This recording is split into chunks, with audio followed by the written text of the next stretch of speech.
How Lil Nas X lost 69% of his fans in 1 year. So back in 2019, Lil Nas X hit lightning in a bottle when he dropped the song Old Town Road. This guy came out of absolutely nowhere, sleeping on his sister's couch after dropping out of college, and suddenly he had the biggest song in the entire world. Yes. Then I find this beat on YouTube, which is the Old Town Road beat by this guy named Young Keo. And I made this song. It was like a loner cowboy running away from everything. And Old Town Road is like this path of success, and like, you know, we want to continue on this. He paid $30 for the beat and released the track independently on SoundCloud. Ooh. That was back in the earlier days of TikTok. I know that nigga mad, bro. Who the fuck was a Lil Nas X fan anyway? Bro, when he made that first music video for Old Town Road, he had fans on TikTok, bro. They was all dancing to it.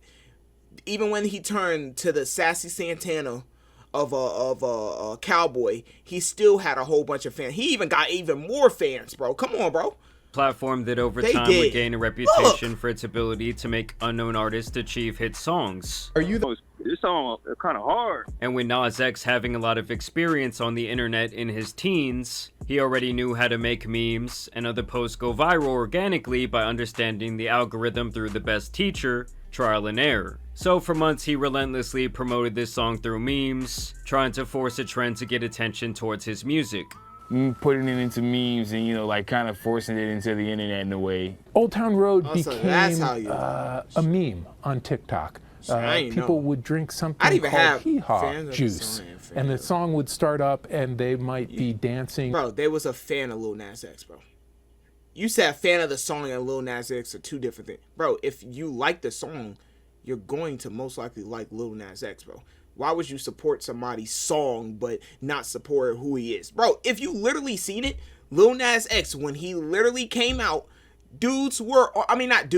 people were literally on this nigga's side until obviously he started twerking on the devil. But before that, bro, I literally remember it was all over TikTok. Nigga, my sisters, they were fans of her.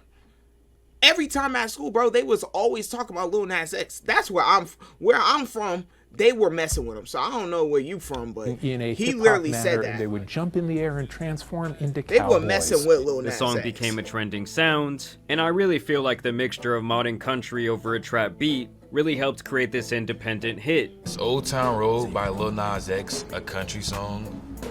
Yes. It is also a hip-hop song. It is a country trap song. Okay, no, that. It is both. And once Columbia Records got their hands on Lil Nas and Old Town Road, they were highly incentivized to capitalize on its success, and really to make Nas a superstar while they do so. How did you get all this money? I made a song about horses. And when Billy Ray Cyrus would hop on the remix only 4 months later, it turned this bonfire into a full-blown inferno. Yeah. If you go to my past tweets, like 2 days after I put the song, like, Twitter, please help me get Billy Ray on there, because I was like, Billy Ray Cyrus would be perfect for this. He said, hey, we got this thing, we'd love for your husband to hear it. And I actually stood up out of my chair. I stood up and go, God, I love that. That dude is original. And as a matter of fact, this song would have several remixes. Yeah, he does. Featuring Billy Ray Cyrus, Diplo, Young Thug, various BTS members, and even Mason Ramsey, the yodeling Walmart kid. And he said he had some really great news that Lil Nas X invited me to be on his song. And so for over a year, this song plagued the ears of every shopper, radio enjoyer, and really person in the world. I just made it here in my bedroom, and now the whole entire planet is listening to it. And as a result, Old Town Road would be solidified as one of the biggest songs of all time, racking up over 1 billion streams and topping the Billboard charts for a record-breaking 19 weeks in a row. This was actually enough to make it the fastest song of all time to reach diamond status. And you have to keep in mind that Nas had Hold on. That song was the quickest song. Okay. Just the beat for Old Town Road for $30. And he recorded the entire thing in a closet in his sister's apartment. And really up until that time, the most notable thing he had done online was run a faceless fan page for Nicki Minaj. And basically create viral pop culture memes. So he been sassy. He's been sassy. I ain't gonna lie, those Nicki Minaj fans be all up on Twitter God damn, it'd be a whole bunch of them. I'd be like, God damn. I guess I didn't realize like how great I had become at doing like internet stuff, and so people started telling me. So I was like, is everybody not using the internet this way? Right. But yeah, you learn so much like subconsciously just doing the things that you do on the internet. So for him to come out of nowhere like this was unprecedented, but not unlikely. Alright, bro. His understanding of social media and how it played into his blow-up really cannot be emphasized enough. I saw you made that post on Reddit where you were like, what's that song that goes, I'm gonna take my horse to Old Town Road? Because I knew that's what people want to search. I mean, don't get me wrong, this was right after the era of the meme rapper, but Nas X was actually getting the numbers to back up his social media persona, unlike other acts whose online antics really seem to outshine their actual music. Hey, niggas little pumping this shit, man. I just hit 1 million, and we celebrating with a Zan cake, bitch. A Zan cake. Yeah, this nigga was retarded. Oh my God. And I was really supporting this nigga. I was young. He ain't young. He wasn't that damn young to realize that is a dumb. He made a pill cake. A Zan cake, a prescription drug. Oh my! It's even. I don't even know. I don't know. I'm not into no Zans, bro. Although I will say, Old Town Road was not without its own controversy, as people started to say that he stole the entire trap country sound from a rapper named Lil Tracy, who had released a song 6 months earlier called Like a Farmer. I got horses in my car like a farmer. Finna pick up your daughter. What influenced the country? Were you a country listener? Did you listen to country, or was it just a vibe? It was genuinely like I saw like one of these like country trappish kind of songs. I was like, damn, what if I did that but better? And you know, that's what happened. Either way, Lil Nas X was absolutely popping off. He was performing at elementary schools all around the country, but many still question. He made hella niggas. I guess he got him in their head with the sassiness, bro. And if he would fall victim to the one-hit wonder curse that plagues so many artists, including Billy Ray Cyrus himself, at least before Old Town Road, that is. But on June 20th, 2019, we would see that the dude was actually bigger than one song, as Lil Nas would drop a 6-pack EP. And in that moment, he made it clear that he was really good at blending genres and essentially making whatever sounds he wanted from single to single. Nas went from something that sounded like it should be on a Scooby-Doo chase scene to soft punk rock, futuristic, alternative, and even keeping that country vibe going as well. His 7 EP was positively received by the public, and the songs Rodeo and Panini were immediately deemed as his next hit songs. What's different between this success you're having now and the success you had with Old Town Road? I feel like I'm much more in control of, you know?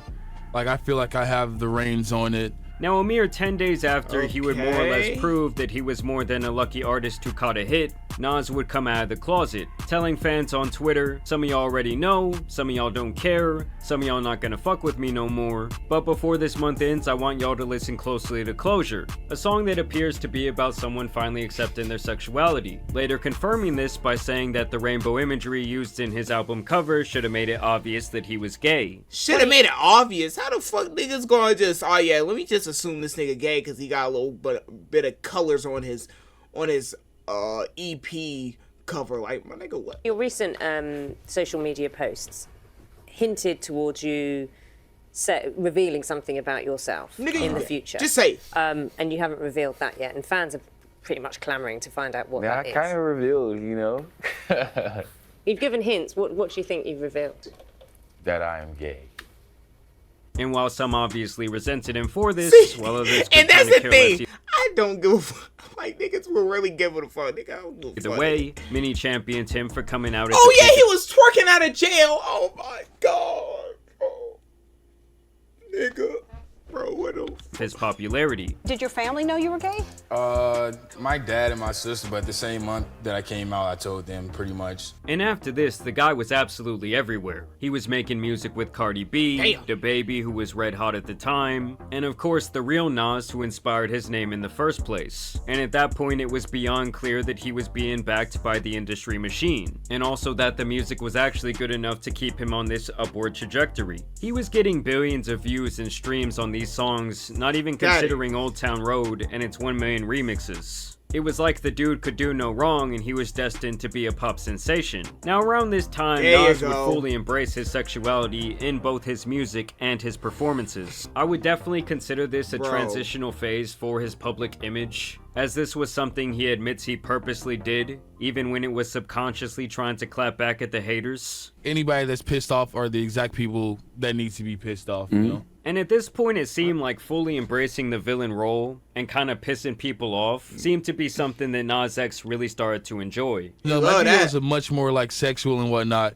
And you know how I used to be happy that people would be like, oh, he's not like those other gay people, like all flamboyant and whatnot. And it was like, that's not a compliment, you know? Going from using mostly comedy online to promote his music to now also using outrage to funnel attention to himself. So what would you call what you do? Trolling, marketing, what is it? It's all of it. It's all of it. It's trolling, it's marketing.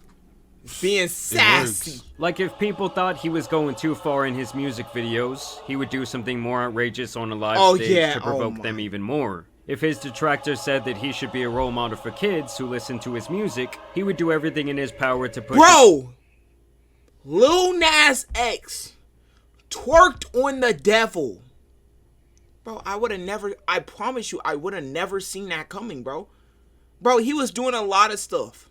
But twerking on the devil? Oh my God. In a music video? Wasn't he wearing booty shorts? I don't know. Like, it don't even matter, bro. He still was twerking on that nigga. What the fuck? Oh my God, bro. Bro, himself out of that pigeonhole. And seeing all these other artists who are gay kind of just like pushed to like this box of this bowl of gay artists, and it's like you're here. It really did seem like every single week Nas was doing something deemed controversial, but he would not find himself in real hot water until he released the music video for his song Montero, aka Call Me By Your Name, an allusion that refers to his legal name Montero Lamar Hill, where Nas is featured giving the devil a lap dance after sliding down a stripper pole to hell. This, accompanied by satanic imagery, definitely broke the internet, made a lot of people mad, while others celebrated what they saw as artistic expression. No matter artistic? Nigga, he slid on a stripper pole and twerked on the devil. I don't think nothing about that is artistic, bro. That is some freaky weirdo shit, bro. Are you slid down a stripper pole, then twerked on the devil? Nah, bro. Nah, bro. We can't do those. We can't do those, Anyone thought, though, this resulted in a massive hit for Lil Nas? I mean, at the time, he had even more monthly listeners on Spotify than Drake. Though I should note, this can definitely be a deceiving metric to gauge an artist's overall success. And he would even double down on the whole Satan thing by releasing a '97 Nike Air Max shoe with more devilish allusions and imagery, including a drop of blood cemented into every pair of shoes. The fact that it's on an Air Max 97, talk about this collaboration. Why are you smiling, bro? This dude's a weirdo, bro. I'm not. And how it came about. With my song and my video, it was kind of like the perfect matchup. We came together and like this crazy shoe is here. Look at this, look at the blood. That's insane. It's only Nike Air Max. Nike, I should have known y'all was on some devil stuff. Are you crazy, bro? What is wrong? Y'all really put out the, oh my God, y'all so 666 pairs of these. Obviously, this would outrage the Christian community even more. I feel like a lot of people gonna love it. Some people gonna be mad or whatever. But yeah, people already demonize who I am and put me in a painting of, okay, he's evil, he's doing this, he's doing that. So it's like, you know what, I'll take that. I'll be that, and I'm gonna make the best of it. And Nike would even leverage a lawsuit against Nas for doing so. This is about much more than shoes. Mr. Nas X, are you gay? What does this have to do with the shoes? As this was an unofficial collaboration, to say the least. And this would be the... I about to say, bro, what is wrong? Nike, I was like, bro, what is going on, bro? First, but definitely not the last time that Nas would go to war with the Christian community. From here, he would put out a myriad of hit songs, including Sun Goes Down, That's What I Want, Industry Baby with industry plant Jack Harlow, as well as other songs that were well received. Though at that time, he would admit that he feared that his career and overall identity would always be wrapped up in Old Town Road. Did you ever feel like Old Town Road was bigger than you? Yeah, definitely. At one time it was, I think so. Yeah, absolutely. This was something that he had to learn to accept. I have this on because I resented Old Town Road for so long, and it's like, no, that's a blessing, that's a gift from God. Yeah. Oh hell no! I know he ain't just say that after he just twerked on the devil, bro. I can't hear that.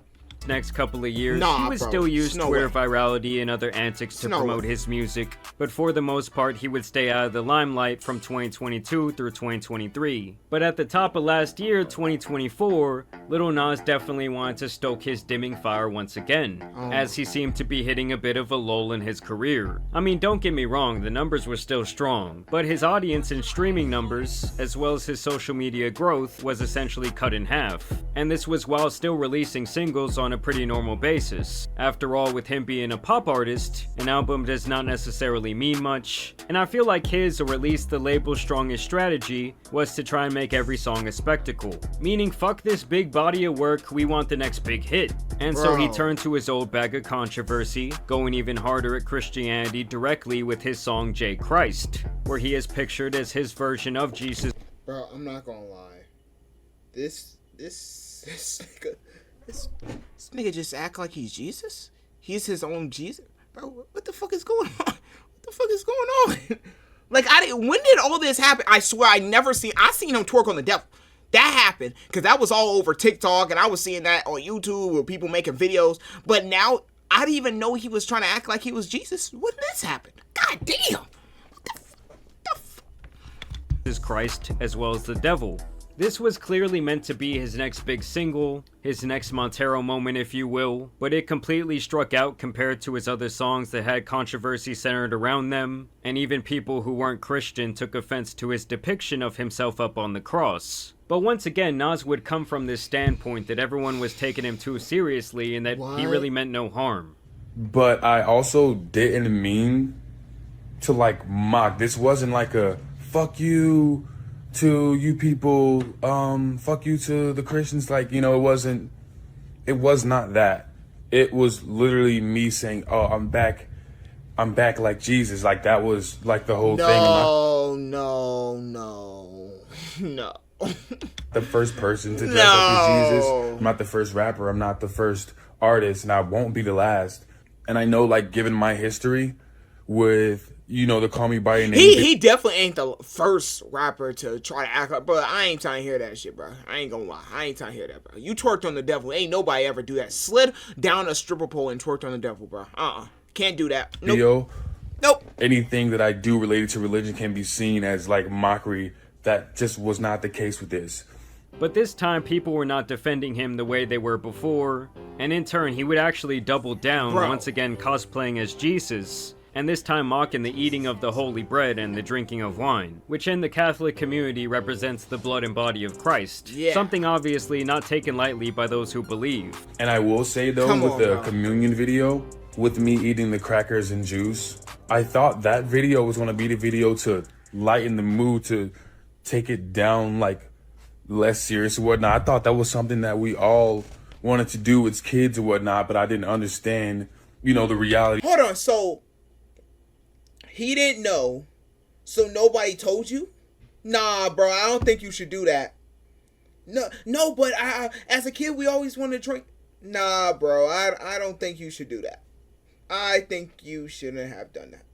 But nah, they ain't stop you, bro. Come on, bro. Stop the bullshit, bro. Of what it is, it's me eating the communion, which is like the symbolism of like Jesus's blood and bones or something like that. I don't remember completely, bro, but so I do apologize for that. I will say I am sorry for that. That was overboard. So by this point, Nas had pissed off both the Christians and the Catholics, as well as other people in general who kind of just found the entire thing to be distasteful. And then, on top of that, like seeing like actual fans like turn and say like, whoa, why is he doing this? Why does he keep messing with these people? This was obviously a massive blunder and a move that Nas X would regret even more than the music video itself. Then I looked at the video with me like eating like the communion or whatnot. And I was like, okay, this looks really bad on paper, this thing that I thought was just like a little jokey, fun video. And like I said before, this song J Christ was an absolute flop. This would in turn hurt the mental health of Nas X, and at this point he would definitely shy away from the limelight, seemingly right after he was ramped up for his next big campaign in his career. I feel like it's kind of the same vibes of what happened with that movie Snow White recently.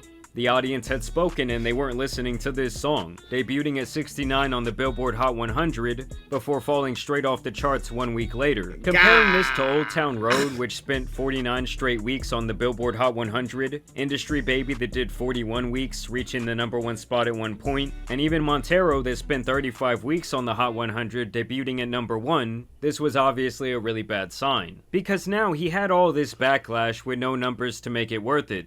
I can say as many things as I want, but knowing my history, they look right, I look wrong. But still months later, he stood by his decision.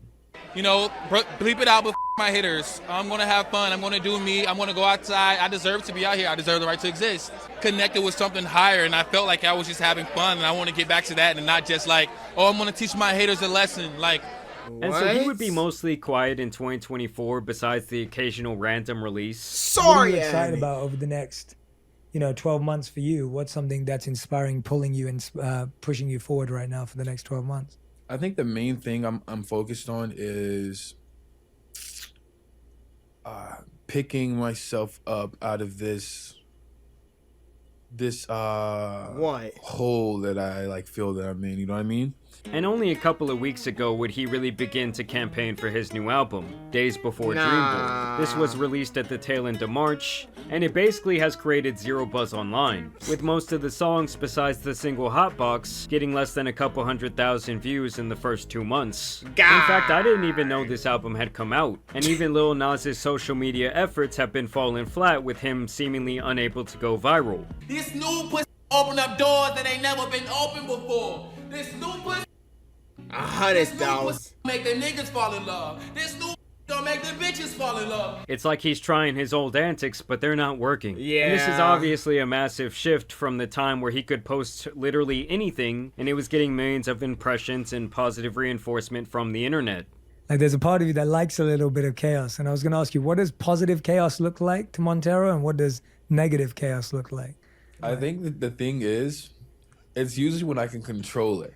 I've lost. I don't think I have the grip on controlling it. I feel like it does a lot of what it wants now, And at this point, even with this new release, his audience has been cut by over 66% since his peak. And now for Nas, he's going to be at a very interesting place in his career. Because without the numbers, the label has already found a new shiny toy to play with. And at this point, they are going to start caring less and less about Nas X and pouring absolutely no gasoline on his career. This can obviously make it very hard to release music, hard to get the budgets he might desire to try and go viral, and overall it's a really bad place to be for him after they were likely pouring a lot of resources into his career for years. I started posting the stuff that I wish I would have seen during a lot of dark times I've been having in my own life. You know what I mean? Yes. Yeah, so I wanted to share that with the people and, get out of my comfort zone of only being like the funny man. Overall, I do think that Nas X is a talented guy who has obviously accomplished more than most in the music industry. But at the same time, with him constantly changing around his style and sound, it is hard to get a core fan base. And after a while, I feel like the antics can start to hurt your career way more than they help. Because it's kind of like the boy who cried wolf, but instead it's the guy who will do absolutely anything for attention. He also alienated his fan base with a few of these moves. And honestly, when your audience is on the younger side, they tend to move on to other artists naturally and swiftly as they age. And your only hope as an artist is that they either age Come on, bro, I used to listen to Lil Pump. I swear, I used to be a big fan of Lil Pump. I am not listening to that, bro, no more. I have not. Or you keep bringing in new fans of that same demographic, but that is extremely hard to do, especially in pop music. The genre that is most dependent on the industry machine. So yes, I want to know what you guys think about Lil Nas X and the current state of his career. Lil Nas X, bro, he's cooked, bro. He's cooked. He's cooked. He's cooked, bro. It's over, bro. I'm not gonna lie. Bro, I forgot this nigga was even an artist, bro. All I know is whenever I'm saying somebody is sassy, I say Saucy Santana or a Lil Nas X variant. Those are the only two people, but mainly Saucy Santana. That nigga, it flows off real quick. Oh, this nigga sassy. He's sassy like Saucy Santana. Come on. Nobody say Lil Nas X like that before, my nigga. Come on, bro. How you less relevant than Saucy Santana? Nigga, you down bad.